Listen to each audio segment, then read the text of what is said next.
ओम शांति। ओम शांति।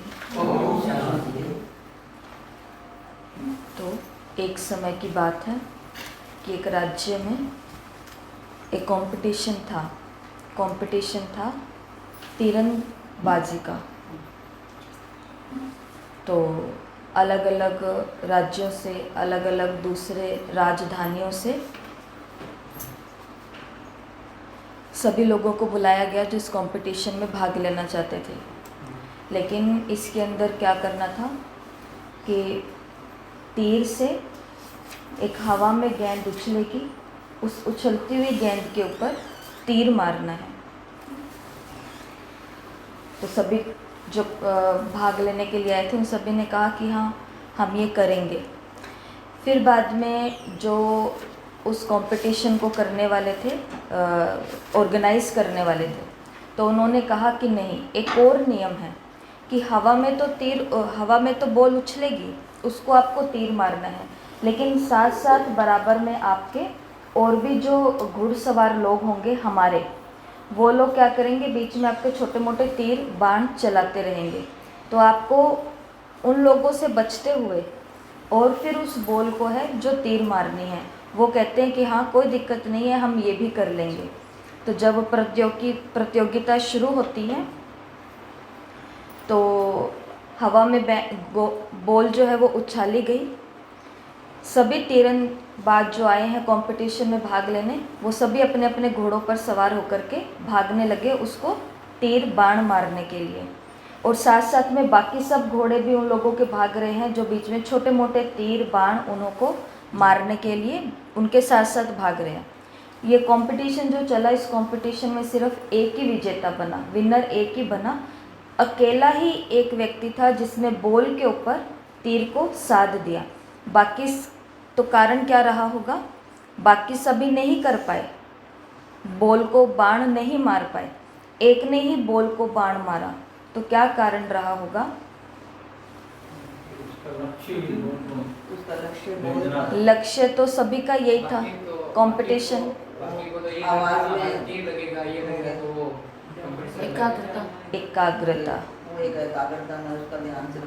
एकाग्रता। तो बाकी सभी थे, वो औरों से खुद को बचाने, उनको ये डर लग रहा था कि इससे भी खुद को बचाऊं। ध्यान इधर भी था, ध्यान उधर भी था, ध्यान इधर से भी तीर आ रहा है, इधर से भी आ रहा है, इधर से भी आ रहा है। लेकिन उस अकेले का ध्यान किधर था? केवल बॉल पर तीर मारना है। आ कहीं से भी रहा है उसका ये ध्यान नहीं था, लेकिन तीर लगाना कहाँ पर है उसके ध्यान में क्या था? केवल ये बात थी। तो स्मृति के 6 आधार स्तंभ हमने देखे, 6 आधार स्तंभ पर हम सुन रहे हैं, जिसमें से 3 हमने देख लिए। एक है अवलोकन करना, जिसके अंदर आपको बताया था कोई भी चीज़ को, स्थान को, व्यक्ति को, चित्र को ऑब्जर्व करना और एक बारी देख लिया और फिर बाद में उसको लिखना कि मुझे कितनी बातें इसमें से याद है। दूसरा था कल्पना शक्ति, विजुअलाइज करना, मतलब कि जैसे वो आपको ह्यूमन कैमरा इसके अंदर बताया था कि वो भाई है जो एक बारी देखता है। और तीसरा क्या है, कहानियाँ बनाना। कल्पना शक्ति में ये था कि कोई भी आप पहरा उठाओ, उस चाहे वो किताब का है चाहे मुरली का है, तो उसका पहरा उठा करके उसके ऊपर क्या करो, कल्पनाएं करो, कोई ना कोई कहानी, कोई ना कोई चित्र। फिर तीसरा कल हमने देखा था वो था रिलैक्स, मतलब विश्राम। इसके अंदर कितनी विधियां देखी थी? 14 में से कितनी याद है हमको? सुनाओ कौन कौन सी थी? एक तो सुनाओ, ग्रेटिट्यूड, शुक्रिया का भाव, खाने से पहले एक्सरसाइज, और पॉजिटिव सेल्फ टॉक, खुद से पॉजिटिव बातें करना, और स्लीप को गानों के अंदर लिखना, स्लीप का था, नींद था, बात था, ब्रेन एक्सरसाइज था, स्कैनिंग करना पूरा ऊपर से नीचे तक, प्रकृति के बीच में जाना, नेचर के बीच में जाना, गीत की जगह म्यूज़िक को, इंस्ट्रूमेंट को सुनना। तो ये सारी 14 विधि आपको बताई थी। वही बात है कि जो इधर आने जाने वाले तीरों पर ध्यान देगा उसको ये बातें, इसलिए आपको यहाँ पर ये काम यहीं पर ही ख़त्म नहीं हो जाता है। यहाँ पर तो सुबह आपके लिए टाइम निकाला गया है एक्स्ट्रा, तो आपको तो घर जा कर के इसके ऊपर काम करना है। तो साथ में ऑडियो चलाते रहो, याद करते रहो, ऑडियो चला के रखो, याद करते। जब 10 बार उस ऑडियो में सुनोगे कि 14 ये थे, 14 ये थे, 14 ये थे, तो 14 में से चांस है कम से कम 10 तो याद रहेंगे ही रहेंगे। और पहले दिन भी हमने ये बात की थी, मुरलियों का स्वाध्याय या साकार मुरलियों पर क्यों चर्चा कर रहे हैं, क्योंकि अगर मुरली याद ही नहीं रहेगी तो फिर भूलें, पाप, गलतियां और विकर्म होने के चांस है। तो विधियां याद ही नहीं रहेगी तो विधि को काम में नहीं लगाएंगे, और विधि को काम में लगाते नहीं तभी तो आज तक सिद्धि प्राप्त नहीं हो पाती है। और चौथी बात आज हम देखेंगे एकाग्रता। ठीक है, एकाग्रता। एकाग्रता का मतलब कॉन्सेंट्रेशन। यहाँ पे एक तो इसके अंदर 8 बातें हैं, लेकिन इन 8 बातों को देखने से पहले आज की मुरली के ऊपर चर्चा करते हैं। मुरली के कितने आपको हैंगर्स बताए हैं, लोकेशन कितने याद है हमको? 7 याद है। कौन से है फटाफट बोलो, जल्दी जल्दी।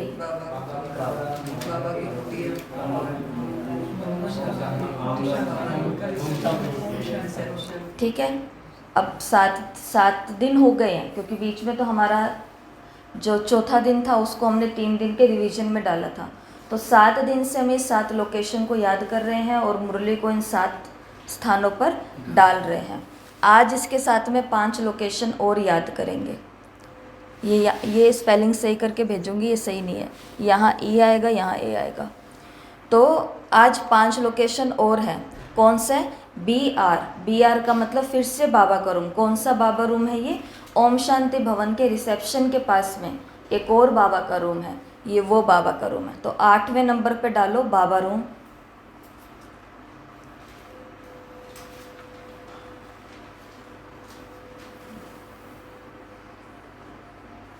9वें पे डालो लाइब्रेरी, पुस्तकालय। 10वें पे डालेंगे मेडिटेशन हॉल। 8 पे बाबा का कमरा, 9 पे लाइब्रेरी और 10 पे मेडिटेशन हॉल। मेडिटेशन हॉल देखा हुआ है ना सामने, वो पिंक कलर के फूलों से जो सीढ़ियों पर है पांडव भवन में, तो मेडिटेशन हॉल। डिस्पेंसरी भी आपने देखी हुई है। जब हम पांडव भवन में भंडारे की तरफ जाते हैं तो बीच में छोटा सा डिस्पेंसरी आती है, तो डिस्पेंसरी। और ये है डाइनिंग हॉल, यहाँ पर भी सब जने गए हुए हैं, पांडव भवन के डाइनिंग हॉल में सब गए हुए हैं। तो बाबा का कमरा, लाइब्रेरी, मेडिटेशन हॉल, डिस्पेंसरी और डाइनिंग हॉल। अब देखो मुरली के महावाक्य को हमने शांति स्तंभ पर डाला, प्रश्न उत्तर को हिस्ट्री हॉल में, धारणा के पहले पॉइंट को बाबा के कमरे में, दूसरे पॉइंट को बाबा की झोंपड़ी में, वरदान को बाबा के आंगन में, स्लोगन को बाबा के रिसेप्शन में ओम शांति भवन के, और बाकी बीच की जो सारी मुरली है वो हमने कहाँ टांगी? लास्ट ओम शांति भवन। और ओम शांति भवन में भी हमने 7 जगहों पर। आगे माताओं का कोई पॉइंट आ रहा है तो माताओं की जगह में डाल दो।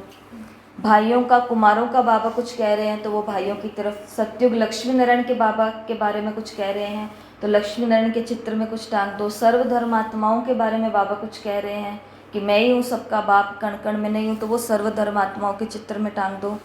घड़ी के बारे में, चक्कर के बारे में, गोले के बारे में, 5000 के रिपीटेशन के बारे में, ड्रामा के बारे में बाबा कह रहे हैं तो वो घड़ी पे डाल दो, छत पर डाल दो। तो ऐसे करके ये सब कुछ। तो मुरली का तो सब कुछ हो गया है सेटिंग उन 7 स्थानों पर।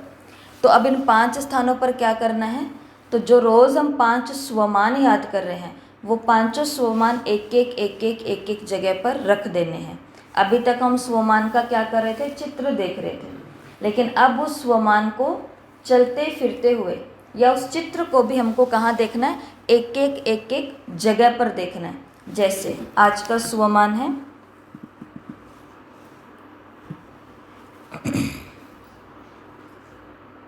ये देखो, ये बाबा का कमरा है, ये बाबा का कमरा है, ये लाइब्रेरी है, ये मेडिटेशन हॉल है, ये डिस्पेंसरी है और ये डाइनिंग है। डाइनिंग मतलब ये तो बीके की टीचर्स की बताई हुई है, बाकी हमको तो कोई भी डाइनिंग याद रखो जहाँ पे हम भोजन खाते हैं, तो ये डाइनिंग है। ठीक है, ये आ जाएंगे उसमें ग्रुप में। और आज का स्वमान देखो, मैं विष्णु चतुर्भुज हूँ, मैं विष्णु चतुर्भुज हूँ। जैसे ये वाला चित्र है विष्णु चतुर्भुज, एक तो हमको कौन सा विष्णु चतुर्भुज याद है, जो ज्ञान वाला है, लक्ष्मी और नारायण का कंबाइंड, हमको वो विष्णु चतुर्भुज याद है। लेकिन अब ये विष्णु चतुर्भुज है, इसको हम कहाँ रखेंगे, बाबा के कमरे में।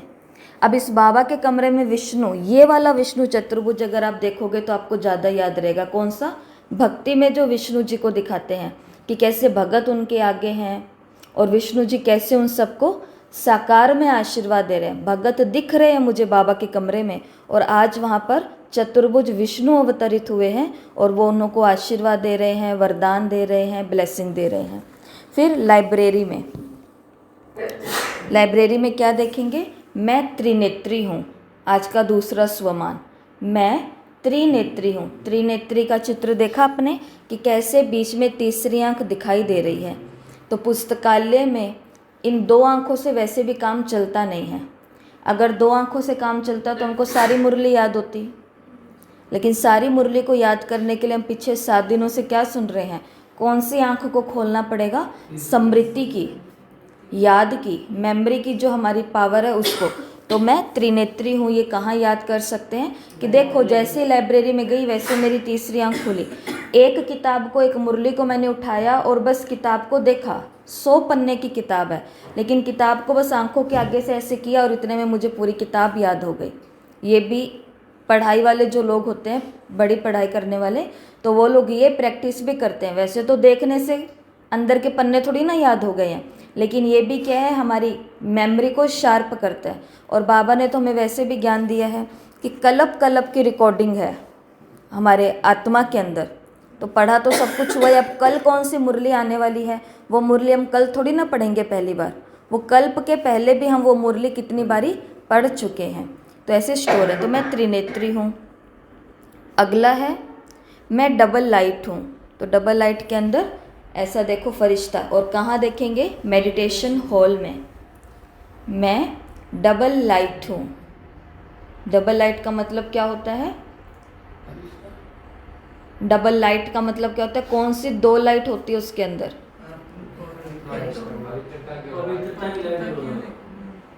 और डबल लाइट का मतलब है एक लाइट हल्का, ये बहुत लाइट वेट है, मतलब बहुत हल्का है। तो डबल लाइट में एक लाइट का मतलब होता है हल्का और दूसरा लाइट है पवित्रता की प्रकाश, शांति का प्रकाश। तो मैं डबल लाइट हूँ। ये कहाँ रखेंगे, मेडिटेशन हॉल में। दिखाई दे रहा है ना। लाइब्रेरी में क्या है, त्रिनेत्री हूँ। और मेडिटेशन हॉल में क्या है, डबल लाइट हूँ। और विष्णु चतुर्भुज कहाँ था, बाबा के कमरे में। आज का चौथा स्वमान है मैं तकदीरवान हूँ। तकदीरवान हूँ। देखो तकदीरवान का मतलब कोई ना कोई हमको अपना सक्सेस मिल गया है, हम अपने पीक पर या अपने उस चोटी पर, लक्ष्य पर पहुंच गए हैं जहां पर हम चाहते थे। तो जब किसी व्यक्ति को सफलता मिलती है या अपने लक्ष्य को प्राप्त कर लेता है, कोई पेपर में पास हो जाता है, कोई सीट पर बैठ जाता है, तो उस समय उसको ये बोलते हैं ना कि आपका लक बहुत अच्छा है। मतलब आप क्या हो, भाग्यशाली हो, तकदीरवान हो, खुशकिस्मत हो, खुश नसीब हो। तो ये सारे पर्यायवाची हैं। या फिर इसके अंदर ये भी चित्र देख सकते हो कि उल्टी अपनी छाता किया हुआ है और ऊपर से पैसों की बारिश हो रही है, तो ये भी तकदीर है, ये भी तकदीर है।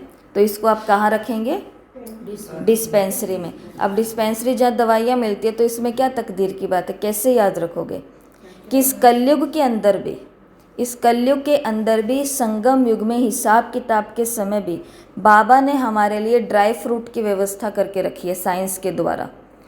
इस शरीर को चलाने वाले कौन हैं अभी इस कलयुग में, दवाइयाँ ही हैं। और दवाइयाँ क्या है, ड्राई फ्रूट्स है। तो बाबा ने कहा हाय दवाई खानी पड़ती है। कल का यही था ना, हाय हाय को किस में चेंज करना है, क्या था ये कल का स्लोगन था, तो हाय हाय को। तो इसलिए डिस्पेंसरी में क्या देखना है, वाह मेरी तकदीर, वाह मेरी तकदीर। तकदीर आने वालों की भी तकदीर को देखो, जो जाने वाले हैं उनकी भी तकदीर, जो जाने की तैयारी कर रहे हैं उनकी भी तकदीर, जो जा चुके हैं वो भी क्या है, तकदीरवान है। सब तकदीरवान है। जो पढ़ रहे हैं वो भी तकदीरवान है, जो घर में बीमार पड़े हैं वो महा तकदीरवान है, और जिनसे कुछ नहीं होता है वो और भी ज़्यादा तकदीरवान है। हर आत्मा क्या है? तकदीरवान है।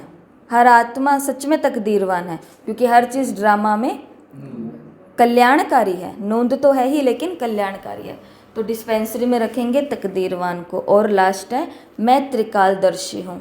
मैं त्रिकालदर्शी हूँ। मैं त्रिकालदर्शी हूँ को कहाँ रखेंगे? डाइनिंग में। तो मैं त्रिकालदर्शी हूँ। तो मैं चतुर्भुज हूँ, मैं त्रिनेत्री हूँ, मैं डबल लाइट हूँ, मैं तकदीरवान हूँ और मैं त्रिकालदर्शी हूँ।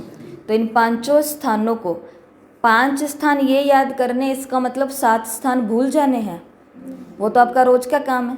जब तक हमारी मुरलियाँ चलती रहेंगी, जीते रहेंगे, तब तक मुरली को अब से पढ़ने का, अध्ययन करने का, लिखने का, याद करने का तरीका यही रखोगे तो आपको याद रहेगी पहले के मुकाबले में।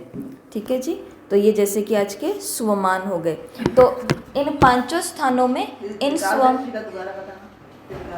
त्रिकालदर्शी को हमने कहाँ रखा? डाइनिंग के अंदर। तो इसका कोई भी आप चित्र बनाओ ना। जैसे ही मैं डाइनिंग के अंदर गई तो वहाँ पर मैं क्या देखती हूँ कि इसी स्थान पे तो मैं कल्प पहले भी आई थी, इसी स्थान पे आज मैं फिर आ गई, इसी स्थान पे मैं फिर से आने वाली हूँ। जब कल्प फिर से घूम करके संगम पर आएगा तो कितना भी मैं दुनिया की झंझटों में पड़ जाऊँ बाबा, लेकिन घूम फिर करके, रो धो करके, सारे कलेशों के बीच में से फिर भी कहाँ पर पहुँच जाऊँगी?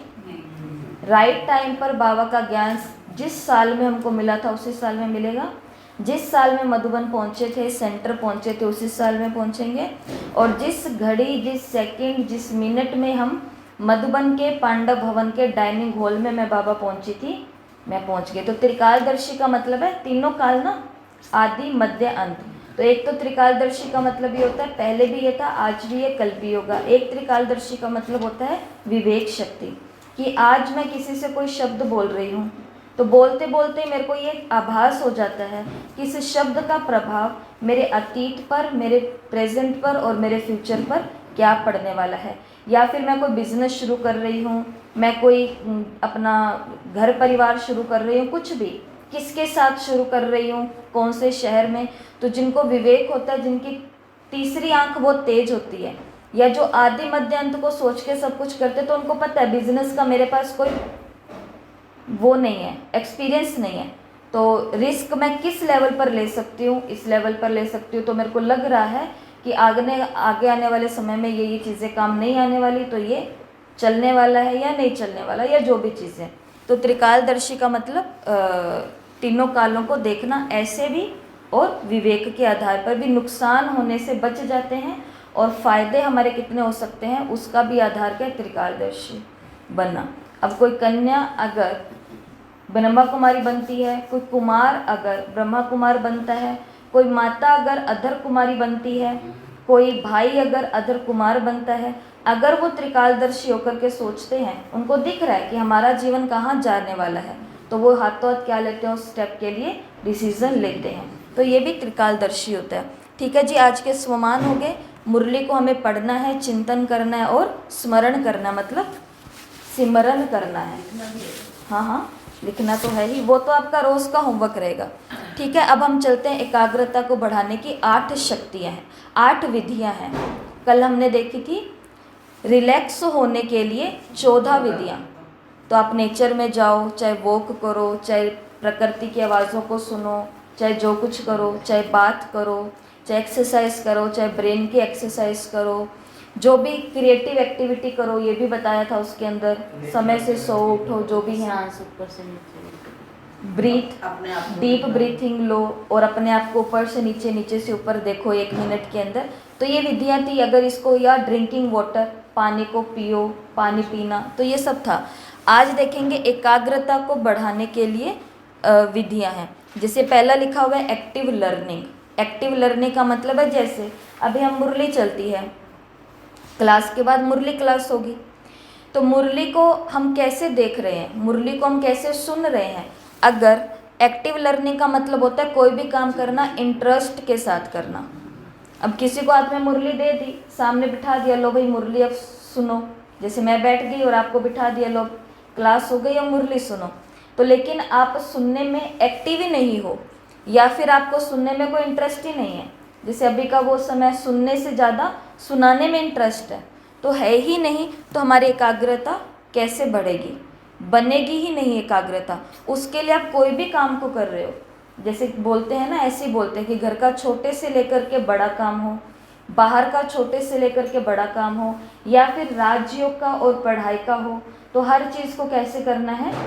इंटरेस्ट के साथ करना है। अगर इंटरेस्ट के साथ कोई भी चीज़ को करते हैं, जैसे आपको सिंपल तरीके से बता देते हैं, घर में किसी की बच्ची है और आपने उस बच्ची को बोल दिया आज का सारा खाना तुम्हें बनाना है, ठीक है। अब वो अगर मरे मरे मन से बनाएगी तो फिर अगर वो बिना इंटरेस्ट के बनाएगी, मतलब ऐसे ही ऊपर के मन से बना दिया, तो उसकी एकाग्रता तो इधर उधर फैली हुई है, मोबाइल के अंदर, टीवी के अंदर, बातों के अंदर, या फिर इसके बाद सोना है, इसके बाद ये करना है, ये करना है, तो फिर क्या खतरा होता है? एकाग्रता टूटती है, और एकाग्रता टूटती है तो नमक कम हो जाएगा, पानी ज़्यादा हो जाएगा, ये हो जाएगा, वो हो जाएगा। तो इसके लिए कोई भी कार्य है, और अगर आप अपनी बच्ची को या किसी को भी आप कहो कि आज का भोजन आपको बनाना है, और उसको भोजन बनाने में क्या आ रहा है?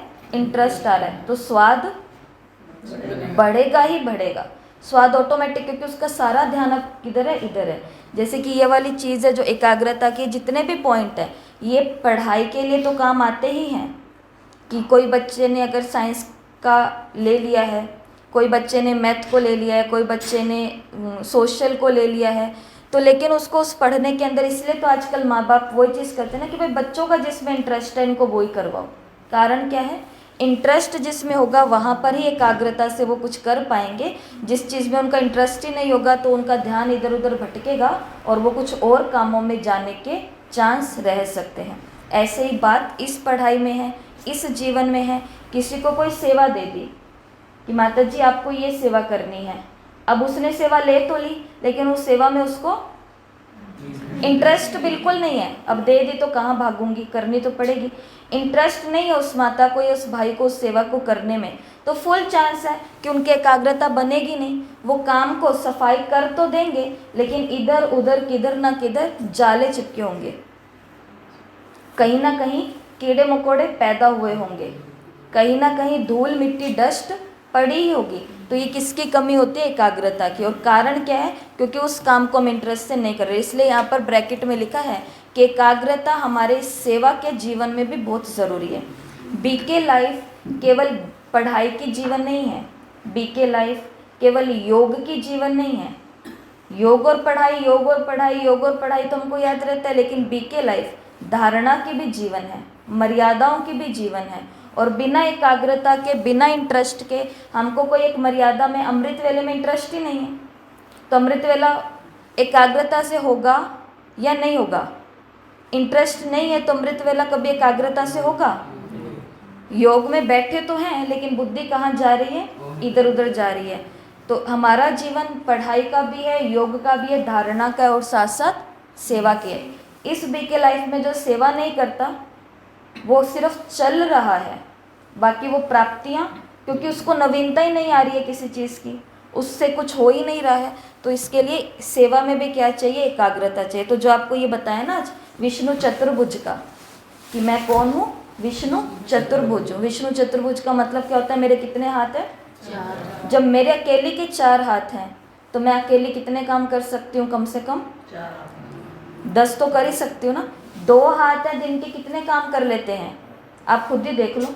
बर्तन भी यही धोते हैं, झाड़ू भी ये लगाते होंगे, पोछा भी यही, पढ़ाई भी यही, डस्टिंग भी यही, और प्रेस भी यही, सुखाना भी यही, सब कुछ ये 2। कमाई भी, सब्जी लाना, ये करना, वो करना, अब ये 2 ही हाथ हैं आपके पास। आप खुद देख लो क्या क्या करते हैं। ये 2 हाथ जब इतना कुछ कर सकते हैं, तो 4 हाथ अगर मेरे हो जाएंगे तो किसी की ज़रूरत है हमें? किसी की ज़रूरत है हमें? फिर हमें किसी की भी ज़रूरत नहीं है। 1 मैन आर्मी दुनिया में सुना है ना, कि अकेला ही अपने आप में क्या है? पूरी की पूरी फौज होता है। तो ये दूसरे का तो सहयोग, वो तो सेवा का इंटरेस्ट उनको होगा तो सहयोग अपने आप होगा, लेकिन अगर नहीं है तो एकाग्रता को बढ़ाने के लिए पहली विधि क्या है? Active learning. मुरली जब सुनते हो तो क्यों आपको बार बार कहा जाता है कि हाथ में कॉपी पेन डायरी होनी चाहिए? क्यों कहा जाता है? ताकि एक्टिव रहें, इंटरेस्ट के साथ। अब कोई पॉइंट आ गया, अब पॉइंट हमको पूरा तो नहीं लिखेंगे क्योंकि बहन जी तो फटाफट सुनाएंगे, लेकिन हम पॉइंट के ऊपर कोई एक शब्द तो लिख सकते हैं, कीवर्ड तो लिख सकते हैं, पॉइंट तो के रूप में कोई छोटा सा चित्र बना सकते हैं, कुछ तो कर सकते हैं। लेकिन अगर ये करेंगे तो ही हमें मुरली के अंदर क्या आएगा? इंटरेस्ट आएगा, नहीं तो वो कथा सुनने वाली कहानी हो जाएगी। ठीक है। दूसरा है अवॉइड मल्टीटास्किंग। अवॉइड मल्टीटास्किंग मतलब एक बारी में कितने काम करना? एक काम में करना। मुरली को पढ़ रहे हैं तो उस समय संपूर्ण शक्ति कहाँ लगानी है? मुरली में लगानी है, और फटाफट से। ये भी अभी आगे पॉइंट आएगा कि कितने समय में क्या करना होता है। तो मल्टीटास्किंग को क्या करना? अवॉइड करना। एक साथ में ही इधर ये भी काम चल रहा है, इधर जैसे ऑनलाइन क्लास के बारे में कभी कभी हम हंसी करते हैं ना कि बर्तन भी मांजते रहो, वो समझ नहीं आती, तो साथ में रोटी भी पक रही है, बच्चे भी मम्मी मम्मी चिल्ला रहे हैं, और साथ के अंदर मुरली योग सब कुछ ही चल रहा है, भट्टियाँ की भट्टियाँ चल रही है। तो ऐसा नहीं होता है। तो हमको क्या करना पड़ता है? मल्टीटास्किंग को अवॉइड। जब खाना खा रहे हो, ये बच्चों को बताई जाती है वैसे तो, जब हम भी थे, आज से ये 6 साल पहले की बात है, तो भाई जी आए थे जब वहाँ से, तो हमने अपने ही ग्रुप के जो एक वो इंस्टीट्यूट बना हुआ था वहाँ पर उनका प्रोग्राम रखाया था। वहाँ पर उनकी एक बात बहुत अच्छी पकड़ में आई थी जो आज तक भी याद है, और यहाँ आने वाले बच्चों को हम बताते हैं कि अगर आपको सक्सेस होना है या फिर आपको अपनी कंसंट्रेशन पावर को, एकाग्रता को बढ़ाना है, तो उन्होंने बोला था जब आप जो काम कर रहे हो उसको 100% करो। उन्होंने सभी बच्चों को बोला कि जब आप खाना खाते हो तो 100% केवल खाने का ही आनंद लो। टीवी देखते हो तो सब घर वालों को बोल दो मेरे को पढ़ने का नहीं बोलना, मेरे को सिर्फ टीवी देखनी है। सोना है तो सिर्फ सोना है, खेलना है तो सिर्फ खेलना है, और पढ़ना है तो सिर्फ पढ़ना ही है। तो इसके लिए हमको क्या करना होता है? मल्टीटास्किंग को अवॉइड करना होता है। तो संपूर्ण ध्यान फिर एक ही काम में लग जाएगा, एकाग्र होकर के फिर एक ही काम को हम करेंगे ही करेंगे। ठीक है। और फिर अगला है ब्रेक। ब्रेक का मतलब क्या होता है? अगर हमें एकाग्रता बढ़ानी, जैसे ये पढ़ने वाले बच्चों के लिए, लेकिन हमारी भी पढ़ाई आगे जाके बहुत बड़ी होने वाली है, 1066 अव्यक्त मुरलियाँ हमको कंप्लीट करनी है, तो इसके लिए एकाग्रता तो चाहिए कि नहीं चाहिए? और ना केवल पढ़नी है लेकिन उनको सिमरण भी करना है, उनको याद भी रखना, वो सब होएगा। जैसे आपको 7 लोकेशन याद हो गई ना, अब कोई नींद में भी आपको पूछेगा कि मधुबन के आंगन में क्या रखा है, तो आप क्या बोलोगे? वरदान। नींद में भी कोई पूछ लेगा तो आप बोल दोगे, है ना? या राइट या रॉन्ग? राइट ही है, ये बात सही है। तो ऐसे ही ब्रेक का मतलब होता है कि जो ऊंची पढ़ाई करने वाले, गहरी बड़ी पढ़ाई करने वाले होते हैं, उनको कहा जाता है कि 25 मिनट आपने मुरली कोई ली है, और मुरली मतलब कि समझो मुरली की कोई बड़ी सारी किताब है, या फिर हमारे यज्ञ की कोई किताब है, उस किताब को आपने लिया और उस किताब को आप पढ़ने के लिए बैठ गए कि आज मेरे पास फ्री टाइम है, फुल टाइम है, आज मैं इसको पढ़ूंगी। तो उनको कहा जाता है कि 25 मिनट आप पढ़ो, बहुत ध्यान से पढ़ो, लेकिन 25 मिनट के बाद एक बार उठ करके थोड़ा घूम लो। या जो वर्किंग पर हैं, जो अपने अपने कार्य व्यवहार में जाते हैं, तो उन लोगों को भी बोलते हैं जो कंप्यूटर पर काम कर रहे हैं, तो आप 25 मिनट तक लगातार एकाग्रता से काम करो, और उसके बाद 1 मिनट के लिए थोड़ा इधर उधर घूम के आ जाओ, पानी पी करके आ जाओ।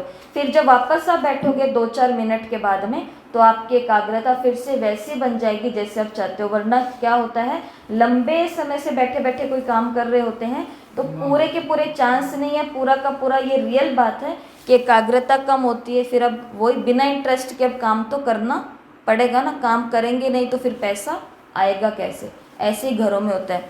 तो माताएं तो ब्रेक ले ही लेती है वैसे भी, बीच बीच में झाड़ू निकालते निकालते पानी पीने बैठ जाती है, पोछा लगाती लगाती किसी को चाय बना के दिया, बीच में खुद का 1 कप चाय तो पता नहीं कितनी बारी बन जाता होगा माताओं का दिन में।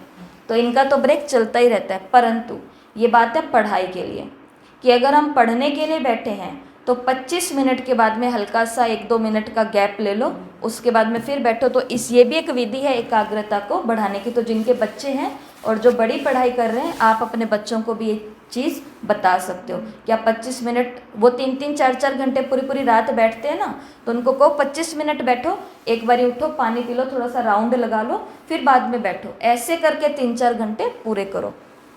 अगला है बिजी रूटीन। बिजी रूटीन का मतलब क्या होता है कि अपनी जो दिनचर्या है, अपना जो रूटीन है, उसको क्या करना पड़े, हमको बिजी करना पड़े। बिजी का मतलब क्या होता है, गाय नहीं बनना हमको। गाय का क्या काम होता है, कोई भी व्यक्ति आ रहा है, गाय इस रास्ते जा रही है और कोई भी व्यक्ति आया और उसने आकर के गाय को अपने साथ साथ इधर लेकर के चला गया। हम जा रहे थे कहीं और, हम आ रहे थे योग के लिए, जा रहे थे सेवा के लिए, बीच में कोई मिल गया और उसने कहा और क्या चल रहा है आजकल, हमें भी बताओ, कहाँ, चलो चलो मैं उधर जा रही हूँ, मेरे साथ चलो। तो हम भी गाय की तरह क्या चले जाते हैं, उनके साथ साथ चल जाते हैं। कारण क्या है, क्योंकि हमने अपने रूटीन को बिजी नहीं रखा है। बिजी रूटीन का मतलब ये नहीं होता कि पूरे दिन ही लगे रहना। बिजी रूटीन का मतलब होता है टाइम टू टाइम अपने हर काम को फिक्स करके रखना, कि मुझे इतने बजे सुबह उठना है, इतने बजे फिर स्नान के लिए जाना है, इतने बजे मुझे घर से निकल ही जाना है, इतने बजे मुझे फिर नाश्ता, इतने बजे ये, इतने बजे जो चीज़ें हमारे बस में हैं तो वो तो हम अपना रूटीन कर सकते हैं। इतने बजे चाय, इतने बजे ही मुझे मुरली की रीडिंग करनी है, इतने बजे ही मुझे मुरली का होमवर्क भेजना है, इतने बजे मुझे ये होमवर्क लिखना है। तो हर चीज़ का क्या होना चाहिए, इससे होगा क्या, जैसे आप जिस कुर्सी पर बैठते हैं और जितने बजे बैठते हैं, 6 बजे आप इस कुर्सी पर आकर बैठ जाते हैं, ठीक है जी। आप 1 महीने तक लगातार ये काम करते जाओ, ये कुर्सी 6 बजे आपको खुद खींचेगी। आपको घर में भी रहोगे ना, या शहर से बाहर रहोगे, तो आपको अपनी वो वाली जगह उसी टाइम एकदम से याद आ जाएगा, 6 बजे की अभी तो होती, तो मैं अभी मुरली क्लास में होती वो। तो क्यों, क्योंकि हमने टाइम सेट किया हुआ है। तो अगर किसी व्यक्ति जो 1 बजे खाना खाता है, आज उसके घर की घड़ी खराब हो गई है और घड़ी के अंदर अभी तक 11 ही बजे हुए हैं, 11 पर ही अटक गई थी वो, लेकिन बज गए अभी एक्चुअल में 1, तो उसको लगेगा अभी तो 11 ही बजे, मेरे को भूख कैसे लग गई आज इतनी जल्दी।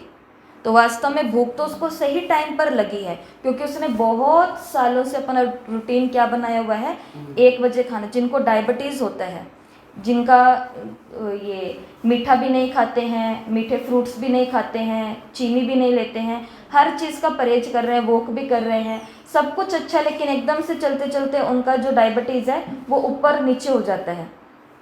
तो उसका एक कारण क्या है कि उनके खाने पीने का रूटीन ऊपर नीचे हुआ है।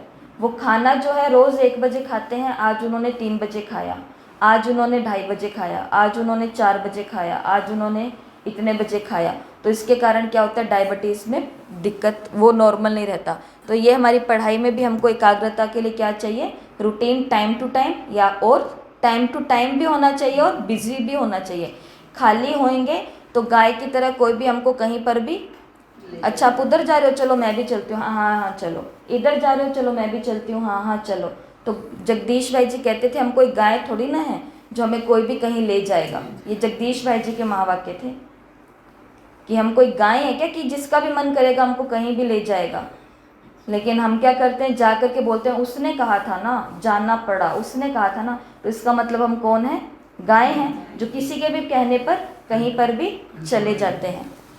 अगला क्या है, कैंडल मेडिटेशन। ये तो हमने बहुत बारी किया भी है और ये आज करना भी था, लेकिन मैं मोमबत्ती निकालना ही स्मृति में नहीं आया, हड़बड़ी में। तो कैंडल मेडिटेशन क्या होता है, यहाँ पर पूरा अंधेरा कर दो और यहाँ पर एक मोमबत्ती जला दो, और ये करना तो होता है 5 मिनट तक, कि लगातार 5 मिनट तक फुल अंधेरे के अंदर। अब अपने सिर्फ कहाँ देखो, जैसे ये टेप नीचे नहीं रखनी, इस 3 फीट की ऊंचाई पर यहाँ पर कैंडल को रखो और फिर इसे लगातार ऐसे देखते रहो 5 मिनट तक एकाग्र होके। आंखें झपकानी है तो झपका सकते हैं, लेकिन उसको एकाग्र होके देखो। ये करने से भी हमारे ब्रेन एक्टिवेट होता है और हमारी एकाग्रता की शक्ति बढ़ती है। अगला है कंचिंग। कंचिंग का मतलब होता है कोई भी पार्ट को, जो आपको एक दिन पहले भी बताया था, टुकड़े टुकड़े में बांट देना। एक बड़ा सारा महावाक्य आ गया है और हमको याद करना है, तो उस महावाक्य को क्या करना होता है, टुकड़े में बांट देना। अगर ऐसा हम करते हैं तो हमको वो जल्दी याद हो जाता है एकाग्रता के साथ।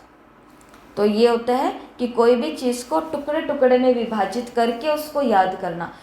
जैसे कि अब आपको छोटा सा उदाहरण देते हैं। अब आपको 12 ये याद हो गए लोकेशन, मानो आपको 12 लोकेशन ये याद हो गए हैं। अब आज आपको मार्केट से 12 सामान मंगाने, 12 चीज़ें मंगानी है। अब आप इसको कैसे याद रखोगे, दाल चावल चीनी, एक और कौन सी थी, भूल गई।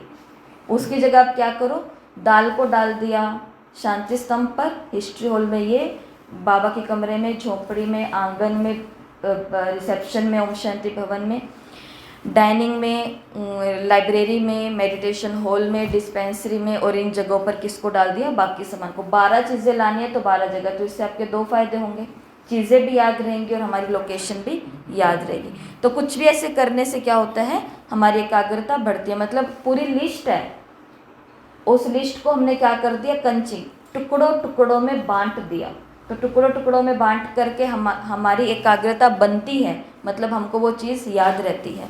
अगला है डिस्ट्रैक्शन फ्री, मतलब कि ये जो भी चीज़ें हमको भटकाने वाली होती है ना, जो बच्चों को कहते हैं कि जो भी चीज़ें आपको, जैसे आप सभी के मोबाइल के अंदर यूट्यूब चलता है ना, सभी के मोबाइल के अंदर यूट्यूब चलाते चलाते कैसी भी वीडियो आगे आ जाती है, कोई और जगह की, कोई एंटी की, कोई किसी की भी, या कोई भोजन की आ गई, कोई डेकोरेशन की आ गई, और हम करने बैठे थे पुरुषार्थ, इतने में हमको एक मिठाई दिख गई दिवाली की, ये मिठाई बहुत अच्छी है, और हम मुरली को तो किया, मुरली तो बाद में लिख लूँगी, लेकिन पहले ये देख लेती हूँ ये वाली भी मिठाई अच्छी है, ये बना सकते हैं। तो उसके लिए हम क्या करते होते हैं कि अपने मोबाइल से यूट्यूब की ऐप जो है इसको ही डिसेबल कर दो, गायब कर दो। फिर बाद में गूगल पर जाइए, पढ़ने वाले बच्चों को बताते हैं, ये सब ने, ब्रह्मा कुमारी बहनों ने तो ये किया होता है, उनके पास यूट्यूब होती नहीं है, वो गूगल पर जा कर के जो उनको ढूंढना है उसको वो सर्च करते हैं, ऐसा ही करते हैं। तो इससे भी क्या होती है, हमारी एकाग्रता बनती है, क्योंकि हम कचरा अंदर जाएगा ही नहीं। और तो इसके लिए, और बोलते हैं रात को अगर अच्छी नींद चाहिए तो अच्छी नींद के लिए एक ये भी चीज़ ज़रूरी होती है कि जिस कमरे में आप सो रहे हो उस कमरे में एक तो 2 घंटे पहले ही आप जितने भी ये साधन हैं इनको दूर कर दो, इलेक्ट्रॉनिक। 2 घंटे पहले इन सभी चीज़ों से न्यारे और प्यारे कमल पुष्प समान बन जाओ। अगर बहुत ज़रूरी, जिसका काम ही इसके ऊपर होता है, फाइल्स का है, बिजनेस का है, सेवाओं का है, लेन देन का है, वो बात तो अलग है, लेकिन माताओं के तो कोई इतने लंबे चौड़े काम नहीं होते हैं। तो इसके लिए कहते हैं 2 घंटे पहले इन सभी चीज़ों से खुद को क्या कर लो, फ्री कर लो। तो फिर इससे भी आपकी एकाग्रता बढ़ती है। और लास्ट में है dead line setting. Dead lines, dead का मतलब होता है मरा हुआ या फिर अंतिम। डेडलाइन सेटिंग का मतलब कि कोई भी आप काम करते हो, मुरली आप पढ़ रहे हो तो डेडलाइन फिक्स कर लो कि 5 मिनट में ये पूरा पन्ना मुझे पढ़ना है। जैसे कि हम अपना ही उदाहरण, ऐसा ही होता है जब बहनें ट्रेनिंग पर होती हैं या फिर सेंटर पर होते हैं, तो क्या होता है इन सेवाओं के बीच में, क्योंकि सेवाएं तो आगे से आगे है, रूटीन पूरा दिन ही चला। और कमाल की बात यह है कि सेवा केंद्र पर कभी भी कोई आएगा और कभी भी कोई कहेगा हमारे यहाँ पर आ जाओ, कभी भी कुछ हो जाएगा। तो उस समय क्या होता है, पहले से हम अपने सारे काम क्या रखने होते हैं, नक्की रखने होते हैं, या फिर हर काम के लिए टाइम सेट करके रखना होता है। जैसे घड़ी लगा करके रखते हैं कि प्रेस कितनी देर में करते हैं, इतने कपड़ों की प्रेस कितने की, बिजली को कितना इन्होंने एक्स्ट्रा खर्चा है और कितना बचाया है, पानी कितना इन्होंने खर्चा है, कितना बचाया है, मतलब हर चीज़ की वो क्या करते हैं, डेडलाइन सेटिंग होती है। तो मुरली पढ़नी है हमको, तो सारा ये जितना भी मटेरियल है सारा इस मुरली के अंदर, इस पढ़ाई के अंदर लगाना है। हमको और बातों में नहीं जाना है, इन सारी की सारी बातों को कहाँ लेके आना है, मुरली पे लेकर के आना है। तो मुरली को पढ़ते हो, चाहे अव्यक्त मुरली है चाहे साकार मुरली है, फिर से रीडिंग करते हैं रात को जब पढ़ते हैं, तो उस समय पक्का कर लो कि 10 मिनट के अंदर फटाफट इस मुरली को पढ़ करके निकल जाना है मुझे। तो ये होती है डेडलाइन सेटिंग। कोई भी काम करते हो, चाहे बर्तन है, चाहे घर की सफाई है, चाहे कोई भी स्थान की सेटिंग है, तो उसके लिए पहले से घड़ी देख लो, इतने बजे हैं, इतने मिनट में मैं ये काम करके फ्री हो जाऊंगी। और आप ये खुद आज ही करके देख लेना कि आपकी एकाग्रता उस अकेले काम के लिए कितनी बन जाती है और बढ़ जाती है। तो ये हो गए हैं चौथा पॉइंट। स्मृति के 6 आधार स्तंभ हैं, उसमें से 4 हमने कर लिए हैं। एक था ऑब्जर्व करना, अवलोकन करना, देखना और फिर लिखना। दूसरा था कल्पना शक्ति, कि कोई भी पहरे को उठाना, उसके ऊपर कहानी बनाना, जैसे आपको यहाँ पे कौवे और लोमड़ी का बताया था। और तीसरा था विश्राम, रिलैक्सेशन, जिसके अंदर 14 विधि हमने देखी थी कि अगर आपको कभी किसी को बहुत भारी लग रहा है तो रिलैक्स होने के लिए आप ये चीज़ें कर सकते हो। और आज हमने देखी है एकाग्रता को बढ़ाने की 8 विधियाँ, एकाग्रता को बढ़ाने की 8 विधियाँ। तो मुरली को कैसे पढ़ना है? इंटरेस्ट के साथ, एक्टिव होकर के। और इसके अंदर सबसे बड़ा काम करते हैं कॉपी और पेन। कुछ भी नहीं पल्ले पड़ रहा है, लेकिन कुछ तो लिखो ना, कुछ तो लिखो, और कम से कम जागृत अवस्था में रहेंगे। हाँ, हम तो उधर गए थे एक बारी पांडव भवन, दिल्ली के पांडव भवन में, और लौकिक जो छोटी, अभी तो वो इतनी बड़ी हो गई है 15 साल की, उस समय तो वो बहुत छोटी थी। तो उसको वो कहती थी मैं भी सुबह सुबह जाऊंगी, और मैं और कमल भाई सुबह 5 सवा 5 बजे नहा धो करके निकल जाते थे उनकी स्कूटी लेकर के। तो हमने देखा कि उसने रात को बोल दिया मैं भी सुबह सेंटर जाऊंगी। तो उसको, हमें पता था ये उठते ही नहीं है इतनी जल्दी, और बच्ची है, छुट्टियाँ, ये क्यों उठेगी। लेकिन वो तो 5 बजे उठ करके बैठ गई, और अपनी मम्मी को रात को ही बोल के सोई कि मेरे को वाइट ड्रेस, नहीं पहले दिन तो वो कलरफुल ड्रेस में थी, ठीक है, वो चल दी हम दोनों के साथ में। और हम लोग गए, सेंटर पहुंचा, वहाँ पर जाकर के उसने क्या देखा, ये मैं आपको बोलती हूँ, पुरानों का नयों पर क्या प्रभाव पड़ता है। आपको पता ही नहीं है कि आप सेवा करते हो या डिससर्विस करते हो, हमारे कर्मों से हमको कभी पता ही नहीं चलता है। लेकिन उस छोटी सी बच्ची ने उस समय क्या देखा कि एक तो यहाँ पर सब वाइट ड्रेस में है, दूसरा यहाँ पर सबके हाथ में कॉपी पेन लिख रहे हैं। घर जाते ही उसने, उसके मम्मी पापा उठे हो तो उसने अपनी मम्मी को कह दिया मेरी जितने भी वाइट ड्रेस है मेरे को निकाल दो, जब तक दीदी और यहाँ पर है मैं सेंटर जाऊंगी। और अपना कॉपी, अगले दिन वो अपना कॉपी पेन लेकर के गई है, ठीक है, और वहाँ पर लिख रही है। तो वो जो वहाँ की दीदियाँ थी और जो वो लोग थे वो भी देख रहे कि, और वो बैठती थी आगे, बच्चियों को कुमार कुमारियाँ आगे ही बैठते हैं, ये यज्ञ का हमारा नियम है। तो नीचे बैठोगे तो एकाग्रता वैसे बनेगी, चाहे कोई भाई कोई माता कोई भी बैठ रहे हैं, लेकिन नीचे का तो सिस्टम होता ही होता है। तो वो नीचे बैठी थी और सब उसको देख रहे हैं कि ये लिख क्या रही है। और जब उसकी नोटबुक हम देखते थे वो इंग्लिश में लिख रही होती थी, बोल रहे हैं मीठे बाबा, और उसने लिखा MITHE मीठे BABA बाबा। तो बच्चों को सब कुछ आता है और माताओं को भी सब कुछ आता है। तो मुरली का कुछ नहीं यार, बाबा, शिव बाबा, ब्रह्मा बाबा, एक आधी पॉइंट तो कुछ तो शब्द लिखना आता होगा। ये देखो अभी हरी माता जी को देखो वो कैसे बैठे हैं। वो मैंने उनको बोला कि हरी माता जी आपको सिंधी तो लिखनी आती होगी ना, क्योंकि हमारे वो वीना माता जी वो सिंधी के अंदर एक दिन बता रहे थे मुझे, दीदी ये देखो ये मेरी सिंधी भाषा, ठीक है। जब वो श्राद्ध वाला किया था तो उन्होंने वो लिस्ट पकड़ाई थी। तो मैंने इनको पूछा परसों कि मैंने कहा आपको सिंधी तो लिखनी आती होगी, आप सिंधी में मुरली लिख लिया करो। अच्छा, हमको भी अच्छा लगेगा कि सिंधी भाषा में मुरली कैसे होती है देखने में। तो ये कहते हैं कि मैंने कोई भी बचपन में पढ़ाई नहीं की हुई।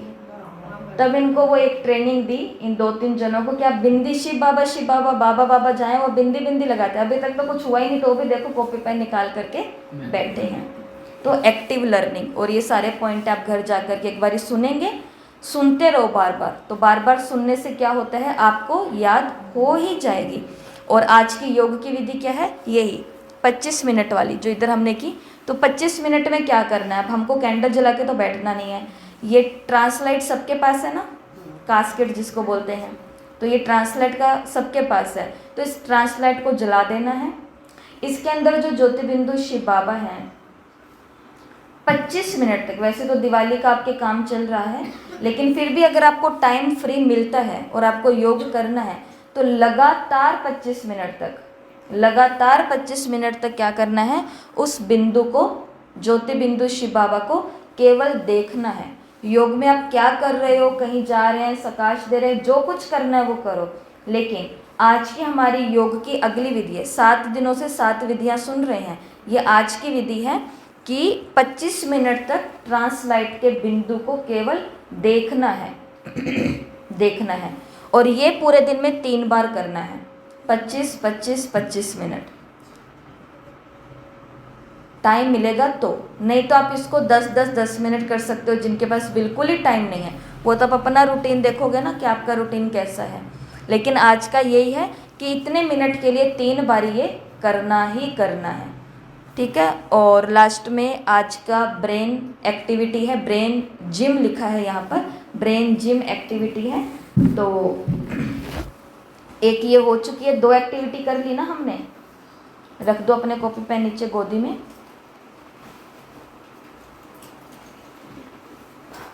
चल रहा है ना वीडियो? ठीक है, तो आप तो नीचे करो, मैं तो दिखाने के लिए ऊपर करना पड़ेगा। नीचे करो यहाँ पे, ठीक है। तो करो पहले वाली एक्टिविटी, अंगूठा, अंगुली, जल्दी जल्दी जल्दी जल्दी जल्दी। एक को घुमाओ, बाकी को रोको, एक को घुमाओ, बाकी को रोको, एक को घुमाओ, बाकी को रोको, ठीक है। ये हो गई है एक। ठीक है, दूसरी एक्टिविटी आपको क्या बोलती, 5 ये 1 ये, कल ये बताई थी ना। तो इनको क्या करना है, ये बहुत फास्ट कर रहे थे कल, ऐसे, इसमें भी एकाग्रता चाहिए, ठीक है। ये अंगूठा आपका बाहर क्यों निकल गया, इसको अंदर करो, ठीक है। और आज की तीसरी एक्टिविटी है, इस दिमाग को तेज करने की एक्सरसाइज है ये। 5 ये 2 ये 2 को अंदर करो, अंगूठे को इसके ऊपर रखो, ये 2 हो गई ना ऊपर, ये 2 छोटी वाली और आगे वाली, ठीक है। ये आजकल बच्चे ऐसे ऐसे करते हैं, कर लिया। अब इसको ऐसे करना है, इसको ऐसे करना है, इसको ऐसे, इसको ऐसे, इसको ऐसे, इसको ऐसे। ये मैंने रात को की है एक्टिविटी, तब जाके अब हो रहा है।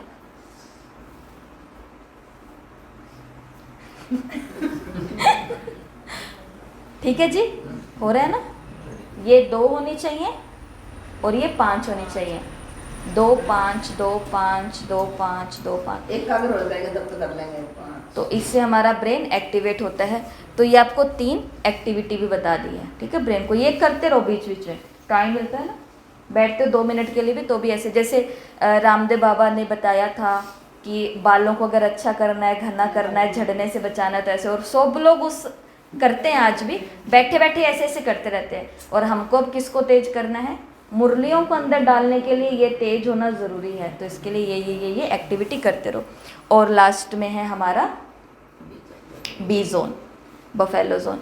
अब मैं कईयों का चार्ट देख रही हूँ, तो वो क्या करते हैं, ये सब तो लिख लेते हैं, माना मुरली के पॉइंट लिख लिए और आज के स्वमान लिख लिए, परंतु वो ना योग का लिख रहे हैं कि हमने कितनी देर कौन सी विधि से योग किया, ना वो बफेलो जोन लिख रहे हैं कि आज का कितना टाइम मैंने वेस्ट किया। सारा कुछ लिखना होता है क्या? यही रोज का ही होमवर्क है। 4 आपको बातें कही थी ना, लक्ष्य और मुरली और योग की विधि और बी जोन। तो लक्ष्य के अंदर हम रोज सोमान ले रहे हैं 5-5, और दूसरा क्या था, योग की विधि के अंदर, ये योग की विधि जैसे आज सीख ली, तो ये आज लिखनी है उसके अंदर कि मैंने कितने मिनट की, कितनी बारी की। और तीसरा मुरली, तो मुरली के पॉइंट आप वो तो लिख के भेज ही रहे हैं। और चौथा पॉइंट है बी जोन कि मेरा कितना समय। और बी जोन का मतलब केवल ये नहीं है कि मैंने इधर उधर की बातें नहीं की और मेरा बी जोन 0 है। केवल पर चिंतन, झरमुई झगमुई नहीं है। मोबाइल, टीवी और एक्स्ट्रा टाइम खाना, एक्स्ट्रा टाइम सोना, ये सब कहाँ पर आएगा, बी जोन में। जो भी चीज़ें मेरे पुरुषार्थ के लिए ज़रूरी नहीं हैं, वो सब चीज़ें कहाँ हैं, बफेलो जोन में हैं। ये सारी की सारी चीज़ें तो ये लिख करके भेजना होता है कि आज मैंने कितने घंटे, कितने मिनट, कितनी देर में। तो ये मुरली के पॉइंट हो गए, स्वमान हो गए, ठीक है। और अभी देखो, एकाग्रता के लिए स्वामी विवेकानंद जी का एक बहुत अच्छा कोटेशन है कि ये उनकी ही लिखी हुई बात है कि मस्तिष्क की शक्तियाँ सूर्य की किरणों के समान हैं, जब वो केंद्रित होती है तो चमक उठती है। मस्तिष्क की जो शक्ति है, जैसे एक बार बताते हैं, आपने सुना हुआ है ना, शिकागो में स्वामी विवेकानंद जी का भाषण हुआ था, सुनी हुई है ना ये वाक्य सारा का सारा। तो उसी दौरे की बात है, उसी समय की बात है कि वो बीच पर गए थे, सागर के किनारे टहलने के लिए गए थे। और वहाँ पर वो देख रहे हैं कि छोटे बच्चे हैं, वो कोई ना कोई चीज़ पर निशाना मारने का, जो ये एक एयर गन होती है ना, एयर गन नकली बंदूक होती है आम भाषा में, तो एयर गन को वो चला रहे थे और वहाँ पर कोई ना कोई चीज़ पर निशाने लगा रहे थे। स्वामी विवेकानंद जी वहाँ पर पहुँचे, उन्होंने पहुँच करके कहा कि मैं भी ये करूँगा, पर मुझे बताओ क्या करना है। तो उन बच्चों ने कहा, ये जितने भी 7 अंडे के छिलके हैं, इन 7 अंडे के छिलकों पर आपको ये निशाना लगाना है एयर गन से। तो स्वामी जी ने वो उठाया एयर गन को और उठा करके उन 7 छिलकों पर निशाना लगा दिया। तो और 7 छिलकों पर निशाना लग गया। जैसा जहाँ पर मेन निशाना लगाना था लग गया। तो वो सारे बच्चे थे तो वो कहते कि हमें लगता है कि आप बहुत अच्छे शूटर हैं, आपने शूटिंग की बहुत अच्छी प्रैक्टिस की हुई है, आपको बंदूक चलाना आता है। वो कहते बंदूक चलाना तो दूर, मैंने तो नाम ही पहली बार ही सुना है कि एयरगन नाम की भी कोई चीज़ होती है। लेकिन व्यक्ति सब चीज़ों में निपुण हो जाता है जब उसकी केवल एकाग्रता, स्वामी विवेकानंद जी की एकाग्रता इतनी अच्छी थी कि उन्होंने वो काम भी उठाया जो उनको नाम तक नहीं पता था, लेकिन उसके अंदर भी उन्होंने क्या हासिल करी, विजय हासिल करी। एक छोटा सा उनके जीवन का उदाहरण आता है, उनकी घटना है।